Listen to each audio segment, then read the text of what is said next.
Биз чыгыш Гутадагы демонстрацияда кезиккенбиз. Бир аз убакыттан кийин эле бири-бирибизди сүйүп калдык. Үлпөт тоюбузга 2 жума калганда ал камалып кетти. Өзүмдү же аны жоготору учур келерин сезгем. Балким ошол үчүн өтө эле эрте баш кошолу дедик окшойт. Ал маданий борбордо иштеп жаткан. Алар аны чакырыптыр. Бул тууралуу укканда жаман бүтөөрүн дароо түшүндүм. Бул алардын жана коопсуздук кызматынын ортосундагы ыкма. Ал мен ойлогондой эле камалды. Аны Кабун аймагындагы аскердик полиция бөлүмүнүн Думага өтө жакын Адра түрмөсүнө которушкан. 8 айдан кийин тааныбаган номерден чалышты. Жооп берүүдөн тартындым, бирок жооп бергенимде бул менмин, Адра түрмөсүндөмүн, мага келсең болот деди. Мен аны кайрадан тапканыма абдан сүйүндүм. Юрист болгонума да кубандым. Себеби аны тоор артын эмес, өзүнчө бөлмөдө жолууга мүмкүнчүлүк алдым. Аны кучактап өпкүлөдүм. Эсимде полиция кызматкеринин бирөөсү келип, мага андан алысыраак тур деп айтты. Мен анта албайм дедим. Биз бүгүнкү күн менен жашайлы деген эрежени карманабыз.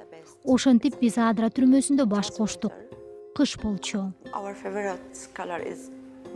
Биздин жакшы көргөн түс көк болгондуктан мен көк көйнөк кийдим.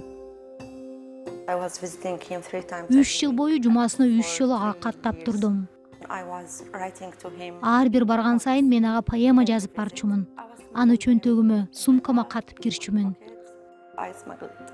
Айрыкча Сникер шоколадын катып кирчүмүн.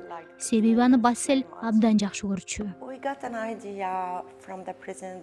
Бизге абактан Бассель балким түрмөдөн жакын арада чыгат деген ой айтылды.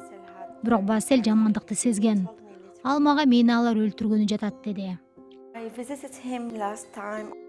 Акыркы жолу ага мен туулган күнүмдө 2015 жылдын 30-сентябрында бардым.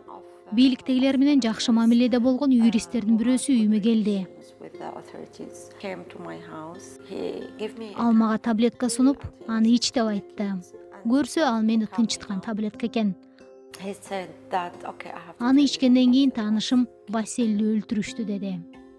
Мен эсимди жоготтум, ишенгим келген жок.